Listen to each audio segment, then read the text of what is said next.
Hey guys, what's up? This video is gonna be a little spicy. Today, I'm gonna burn you all to the ground, like from Operation Pyrite. Let's talk about DPS and showcases. You're gonna need the quarterly by next week? I'll be right on it, boss. Ugh, I hate my job.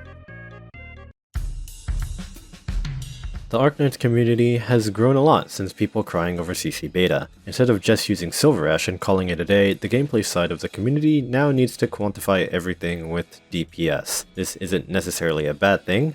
I'm all for it, since numbers give you a better sense of what works and what doesn't, but with this new craving for numbers comes a lot of nuances that people often overlook. Everyone looks to DPS for the standard metric of comparing damage. Now be careful, if you're busting out these numbers raw, aka you're pulling them out without any consideration into enemy defense or arch resistance, then I will crush you with the vending machine.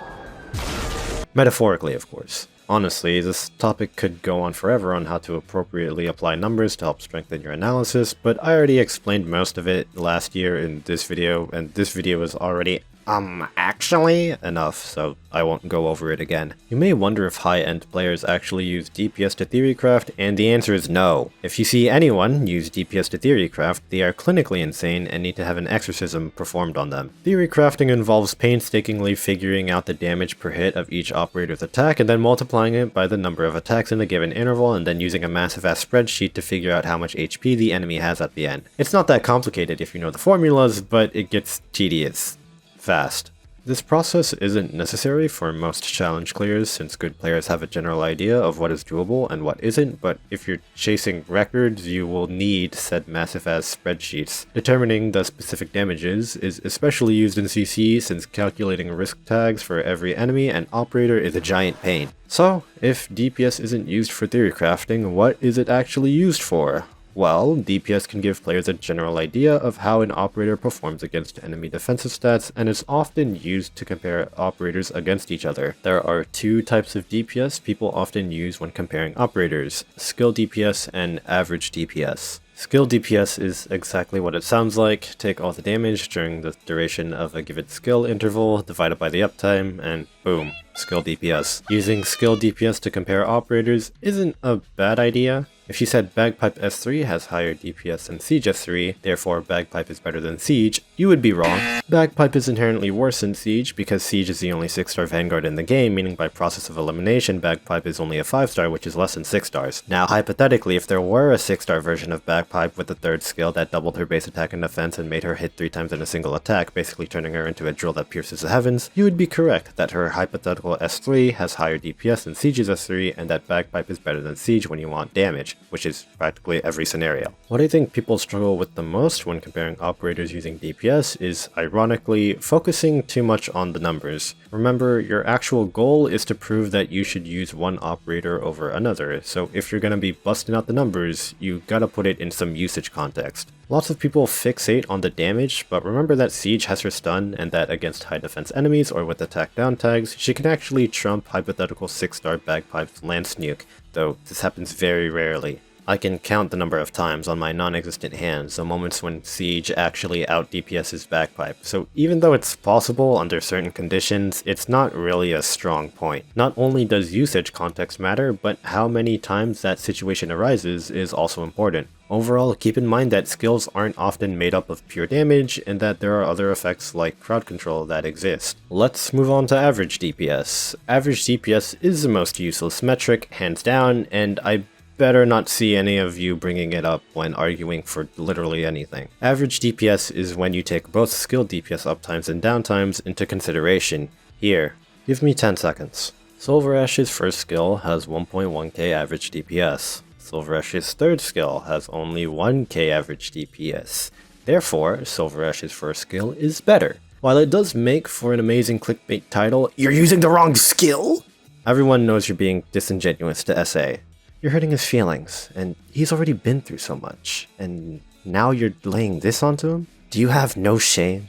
The reason why average DPS sucks is that there is severe contrast between duration skill DPS and basic attack DPS, so simply averaging the two gets you into a middle ground that doesn't exist. You even have worse usage context in skill DPS because special effects like debuffs or crowd controls are usually only in skills, so you can assume the effects are up with the skill DPS. For average DPS, you have a sludge of basic attacks and skill attacks, so you can't even tell if you're getting some debuffing or a regular ass auto attack. The only reason why you'd use average DPS is when you're putting power strike skills against each other, like Palace S1 versus Silver Ash S1.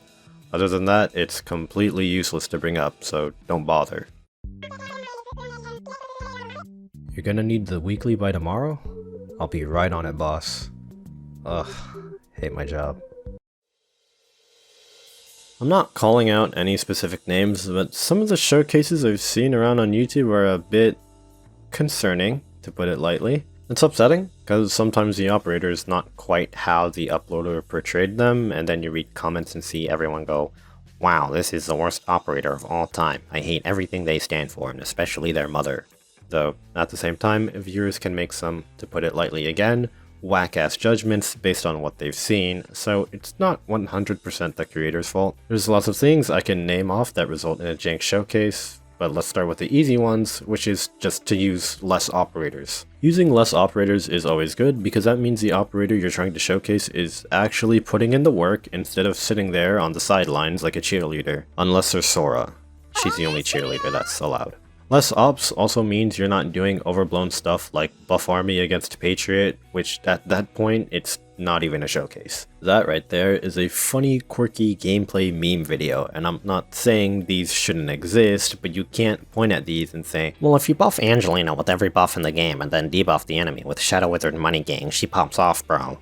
Like, yeah, of course if you inject any operator with every steroid at once they'll go off. Liskarm SP battery abusing is basically the same thing too, and since you don't get to feel the true downtime of skills, you can't feel how good or bad the skill durations are relative to it. It basically becomes a fashion show where the operator in the spotlight gets to show off how cool their skill effects are. I'm not saying all gameplay videos are showcases because sometimes it's funny to have Conviction one-punch Patriot to death with the buff army, but videos that have these things in them don't make good realistic demonstrations. Okay, so for a good showcase, you need to use less ops and avoid buff armies or some SP shenanigans, but how about not repeating the same stages over and over again? There's hundreds of stages in Arknights to showcase, excluding all the beginning chapters because those are piss easy, but for some reason I keep seeing the same ones being played over and over again. This is an issue because you aren't figuring out what the ops kit is and applying it, instead you're just slapping them down and praying they can fit the job. That about covers it on the showcaser side, but for the viewers you also have the responsibility to take everything into account. If my Exu showcase doesn't include heavy defense enemies, it probably means she sucks against high defense enemies without external help. As much as I'm spitting all these rules down for a good showcase, I also showcase operators, and sometimes I feel the pain of a showcaser thinking this stage would be just so much easier if I added Sculptor, or wow, this op would do really well in 7.16. Oh wait, I've already done that stage for the past 3 videos. I am technically a showcase channel, whether it be new ops or mods, and I'm not immune to my own rules or biases, cause, you know, I'm human. So, am I good at my job?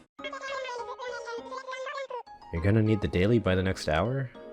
Why the hell do you even need a daily report? You can't fire me, I quit! Okay, never mind, I don't quit.